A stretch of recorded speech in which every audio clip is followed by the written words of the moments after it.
4절부터 17절 말씀. 사실 예레미야는 내용이 별로 어려운 게 없어요. 그냥 읽기만 하면 돼요. 근데 왜 큐티를 안 하세요? 읽고 그냥 느낀 점만 쓰셔도 돼요. 자, 4절 말씀 읽습니다. 너는 또 그들에게 말하기를, 그들이 이스라엘 백성들이겠죠?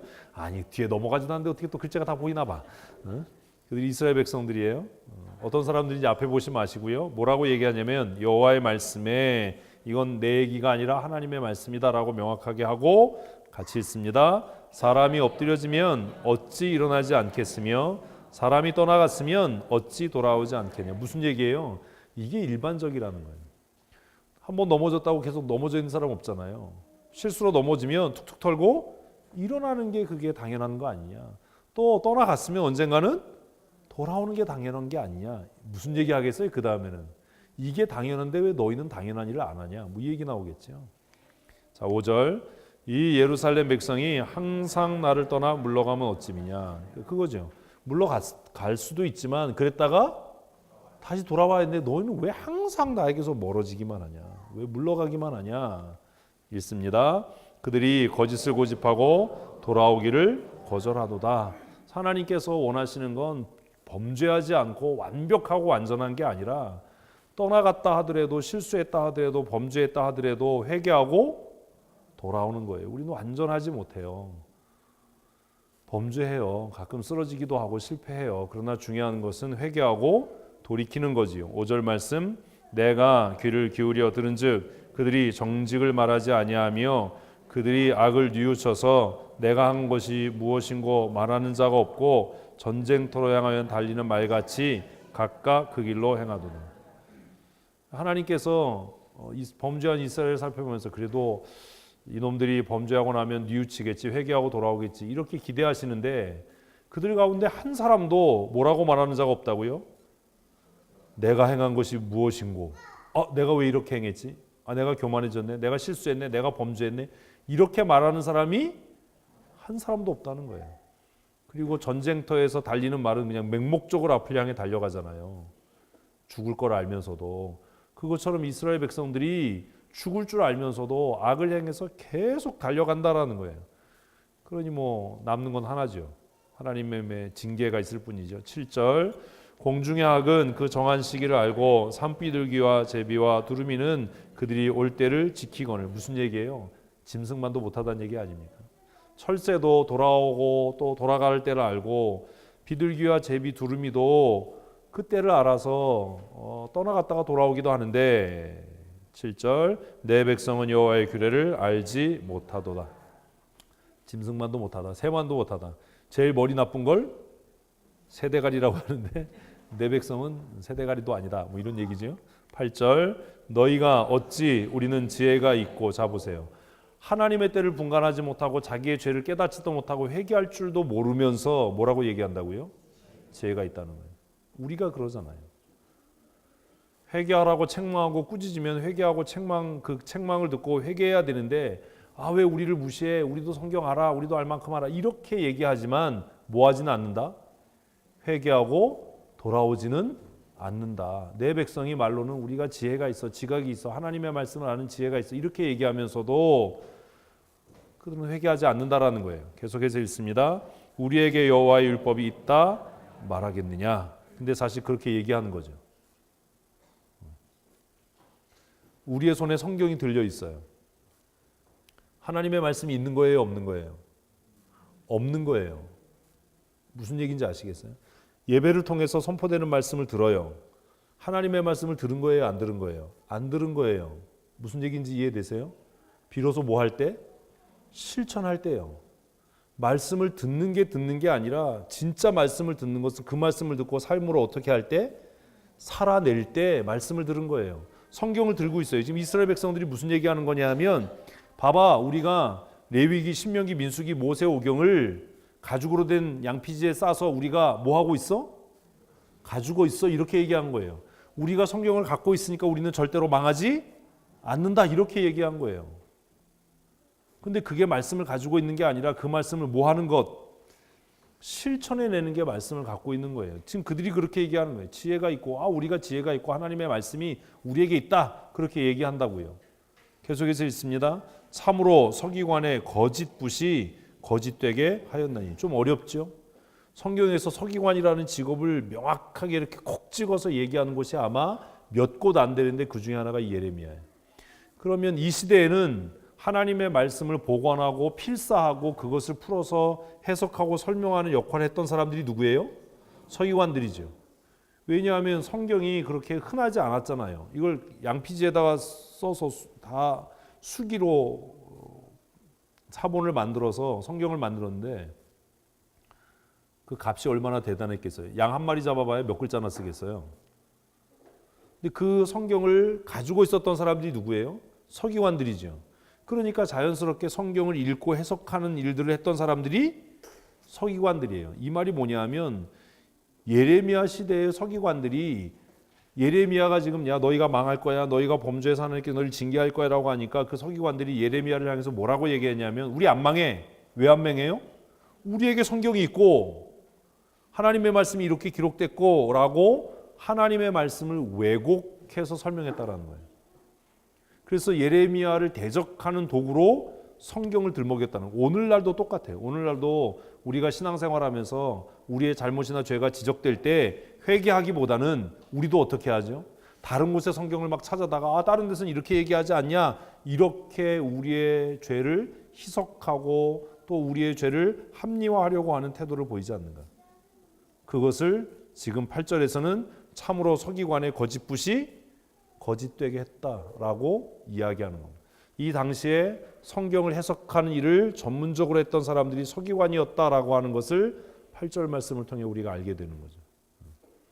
이게 얼마나 멸망받을 짓이냐라는 거예요. 9절 같이 읽습니다. 지혜롭다 하는 자들은 부끄러움을 당하며 두려워 떨다가 잡히리라. 누가요? 서기관들이요. 하나님의 말씀이 있으니까 우리가 안 망해. 예레미야가 예루살렘이 망할 거야 라고 할 때 많은 사람들이 성전이 있으니까 우리가 안 망해 이렇게 얘기했거든요. 그들은 다 포로로 잡혀가고 두려워 떨다가 망하게 될 것이다. 보라 그들이 여호와의 말을 버렸으니 그들에게 무슨 지혜가 있으냐. 직업은 서기관인데 손에는 양피지에 써있는 성경이 들려있는데 그들은 뭐 했다고요? 하나님의 말씀을 버린 자예요. 그래서 설교자가 받아야 될 심판이 더 커요. 이게 참 두려운 이야기죠, 사실. 말씀을 가르치는 그래서 야고보서에서 신약에서는 야고보서에서 너희가 많이 선생되지 마라. 선생된 우리가 더 많은 심판 받아야 할 줄 너희가 알지 못하느냐라고 말씀하신 게 바로 이런 내용입니다. 성경을 왜곡하거나 의도적으로 그것을 달리 해석해서 가르치는 행위는 엄청나게 큰 죄입니다. 그것에 대한 책임이 말씀을 전하고 가르치는 사람들에게 있습니다. 이렇게 얘기하면 그래서 나는 주일학교 교사와 진장을 안 할 겁니다. 이러지 마세요. 10절 시작. 그러므로 내가 그들의 아내를 타인에게 주겠고 그들의 밭을 그 차지할 자에게 주니니 그들은 가장 작은 자로부터 큰 자까지 다 욕심을 내며 선지자로부터 제사장까지 다 거짓을 행함이라. 희망이 없는 거예요. 종교 지도자들의 타락. 하나님의 말씀을 대언해야 될 제사장과 이스라엘 백성의 죄와 허물을 가지고 하나님 앞에 나가서 아뢰야 할 제사장들이 거짓을 행하고 불의한 재물을 탐해서 이스라엘에 더 이상 희망이 없다라는 거지요.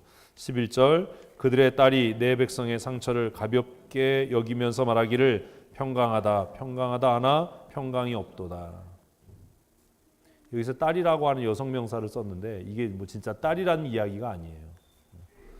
설명을 하면 조금 오래 걸려서 그냥 이 11절에 그들의 딸이라고 하는 말은 제사장과 선지자 무리가 이렇게 그냥 받아 이해하시면 돼요. 쉽게.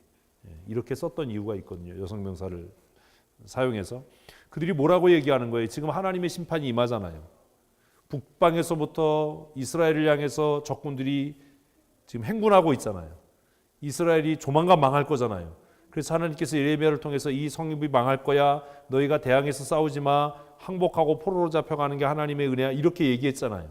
그런데 서기관들은 그 자신들의 손에 들려있는 신명기, 레위기, 모세오경의 말씀을 왜곡해서 해석하고 설명하면서 하나님의 말씀이 우리에게 있고 성전이 우리에게 있으니까 우리가 뭐하다? 평강하다, 평강하다. 하지만 실상은 뭐가 없다고요? 평강이 없어요.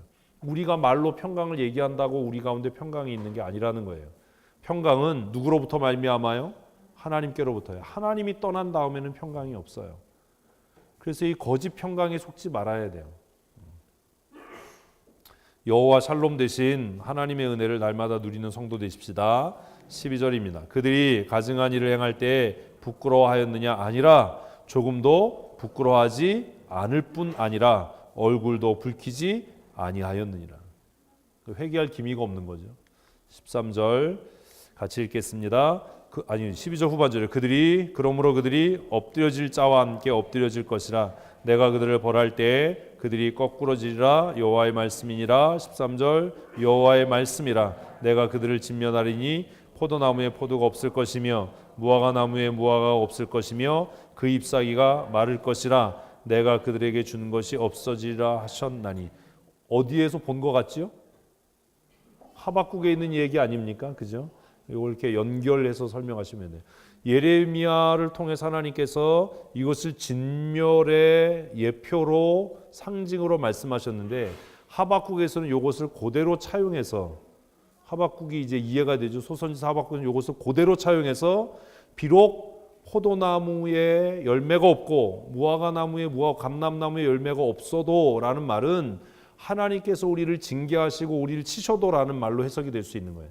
그러니까 하박국만 가지고 볼 때는 우리가 경제적으로 어려워도 이 세상에 아무런 희망이 없어도 이렇게 보편적으로 해석이 되지만 예레미야에 있는 말씀이 하박국의 모티브가 되고 있다라는 것을 생각하면 결국 하박국의 이야기는 우리가 가난해져도 구원의 하나님으로 인해 기뻐할 거야라는 이야기가 아니라 하나님께서 우리를 비록 뭐 하셨을지라도 징계하셨을지라도 하나님께서 마침내 우리를 구원하실 것이기 때문에 난 여호와로 인하여 기뻐하며 나의 구원의 하나님으로 인하여 찬송할 것이다 라고 이야기하는 게 되는 겁니다. 그래서 성경을 이렇게 통으로 읽는 것, 통독하는 게 굉장히 중요한 이유 중에 하나가 이거예요. 그러니까 하박국의 그 마지막 승리의 개가 하나님의 구원에 대한 찬미의 모티브는 어디에서 온 거예요? 예레미야에서 온 거예요. 이해되시죠? 제가 빨리 끝내려고 이렇게 애쓰는 게 보이시죠? 왜냐하면 제가 몇 주 경험을 했어요. 이혁주가 아주 악독해서 빨리 안 끝내더라고요. 저라도 빨리 끝내서 우리 이혁주 집사가 마음 놓고 여러분들을 괴롭힐 수 있는 기회를 주려고 지금 막 그냥 입에다 모터를 달고 막. 14절 읽습니다. 우리가 어찌 가만히 앉아 있으랴. 모일지어다. 뭐 하자는 거예요? 하나님이 우리를 징계하시고 심판하신다니까 우리 힘으로 한번 대항해보자. 세력을 모으자. 우리가 한번 해보자. 우리가 견고한 성으로 들어가서 거기서 멸망하자. 되게 웃기죠? 우리가 이래요. 뭐 해야 되는데요? 회개하라고 그러는 거지 죽이겠다는 게 아니잖아요. 하나님이 지금 죽이시겠다고 그러는 게 아니잖아요. 뭐 하라고요? 회개하라는 거잖아요. 우리 이렇게 받아들인다고. 우리가 거기 들어가서 멸망하자. 우리가 여호와께 범죄하였으므로 우리 하나님 여호와께서 우리를 멸하시며 우리에게 독한 물을 마시게 하려 합니다. 되게 웃기잖아요. 근데 이게 남의 얘기니까 웃기지. 우리도 이렇게 행동해요. 야단 맞고 막 책망 받으면 여러분 회개할 마음 들어요? 교회 나오기 싫어요? 남이 또 이 얘기를 안 하잖아. 똑같아요. 우리랑 이 사람들이랑 그렇게 야단 맞고 이러면 목사님이 회개하라는 건가 봐. 하나님께서 목사님 통해서 회개하라고 경고하시는 이렇게 안 하고 교회가 여기밖에 없냐? 더럽고 진짜 다 묻혀도 안 나온다. 이러지. 뭘 또 아닌 것 같이 그러고 있어요. 똑같아요. 그때 사람이나 우리나 똑같아요. 본성이 똑같아요. 아주. 죄장같이. 15절 같이 있습니다. 우리가 평강을 바라나 좋을 것이 없으며 고침을 입을 때를 바라나 놀라운 뿐이로다. 그 말의 부르짖음이 단에서부터 들리고 그 준마들이 우는 소리에 온 땅이 진동하며 그들이 이르러 이 땅과 그 소유와 성읍과 그 중에 주민을 삼켰도다. 임박한 심판입니다. 심판이 어디에서부터요? 북쪽에서부터 시작될 겁니다. 이방의 민족들을 하나님께서 강하게 하셔서 그들의 말발굽에 하나님의 언약의 백성 이스라엘이 짓밟히게 하시고 하나님이 그 거룩한 이름을 두시기 위해서 세우신 예루살렘을 파괴하실 겁니다. 그 심판이 임박했습니다. 그러니까 예레미야의 마음이 얼마나 애타겠어요. 지금이라도 빨리 뭐 해라. 회개해라 라고 하는데 이놈의 인간들은 뭐 하자는 거예요. 견고한 성에 들어가서 죽자 이렇게 얘기하니까 이게 참 깝깝하죠. 17절 같이 읽습니다. 여호와의 말씀이라 내가 술법으로도 제어할 수 없는 뱀과 독사를 너희 가운데 보내리니 그것들이 너희를 물리라 하시도다. 그러면 이제까지 이 17절이요. 참 슬픈 얘기예요. 17절이 무슨 얘기냐면 그럼 이스라엘 백성들이 지금까지 하나님의 성전에 가서 했던 그 예배가 뭐라는 거예요? 술법이라는 거예요. 굿했다는 거예요, 우리식으로 하면. 이스라엘 백성들은 예루살렘 성전에 올라가서 하나님 앞에 예배하고 하나님 앞에 뭐 기도했다라고 생각하는데 하나님은 그걸 뭐라고 본 거예요? 수작 부렸다고 본 거예요. 혹시 우리는 안 그런가요? 예배가 수단이 아닙니까? 예배하면 하나님께서 복 주실 거야.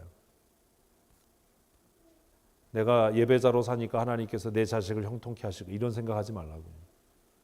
그러면 그게 뭐가 된다고요? 하나님 보시기에 그냥 간사한 술법, 술수, 하나님의 눈을 가리는 속임수밖에 안 된다.